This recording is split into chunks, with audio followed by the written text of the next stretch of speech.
Breastfeeding and pumping during a power outage can be really scary, especially if you aren't sure how you're going to pump or you are going to preserve your breast milk. In this video, I'll give you a couple of tips for those that are in the midst of a power outage and for those of you that want to prepare for the worst. My name is Katie Clark and I'm from the Breastfeeding Mama. I'm a certified lactation educator and a certified breastfeeding specialist, and my goal is to help mothers find a way to make breastfeeding work for them. First, let's talk about some prep you can do in case there is a power outage or some situation to happen where you aren't able to express breast milk or that your breast milk might go bad. I recommend all mothers investing in a manual breast pump. These are generally less than $30 and they don't need electricity. So if you're pumping and you don't have a way to charge your pump or plug it into the wall, having one of these can seriously be a godsend. You can buy them at pretty much any store on Amazon or whatever. These should be in every single mom's toolkit if she is pumping or breastfeeding. Next, I would make sure that you have a car adapter for your pump.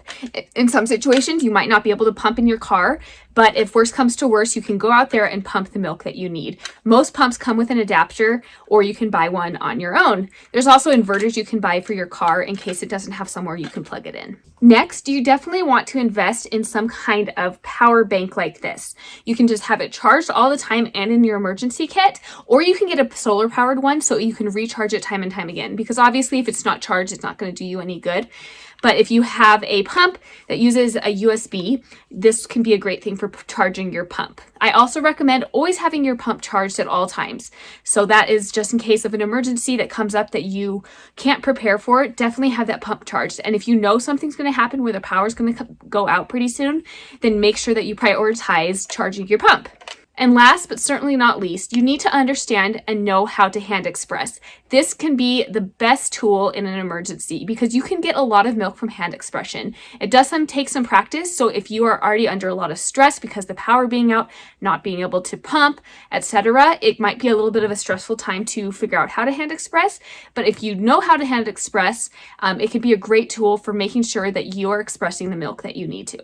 Now, if your power's out and you're worried about your breast milk in the freezer, you want to make sure that you just keep that freezer closed as much as possible. Obviously, if you're always pulling milk out of the freezer and you need to for your baby, you just can't avoid that. So if you have to take milk out, definitely do that, but keep it to a minimum, because the more that you open your freezer and close it, the more air comes out and the faster that your milk is going to defrost and the faster that air is going to escape from the freezer that's been saved up in there.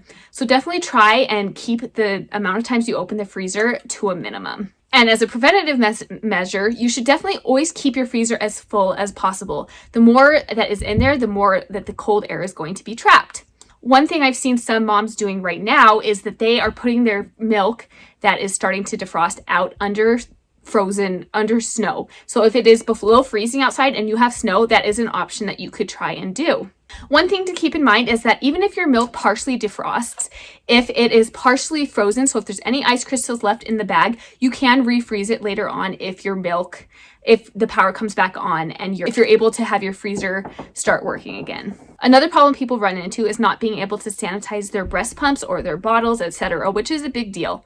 One thing you can do is you can get these Medela quick wipes, or quick clean wipes for pumps. They probably have different brands as well, but Medela is the brand that I personally like.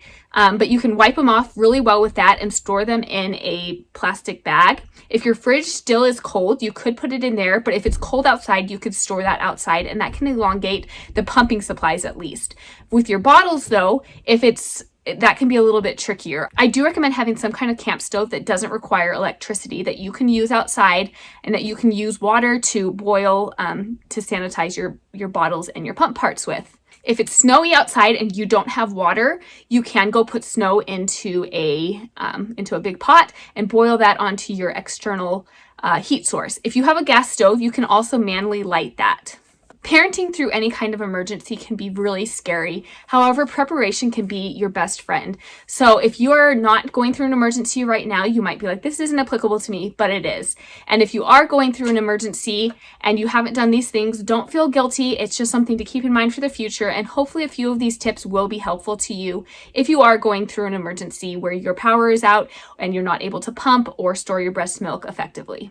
Be sure to like this video and follow along for more breastfeeding tips. For more breastfeeding information, go to thebreastfeedingmama.com, where I have tons of resources, including printables, online courses, and more.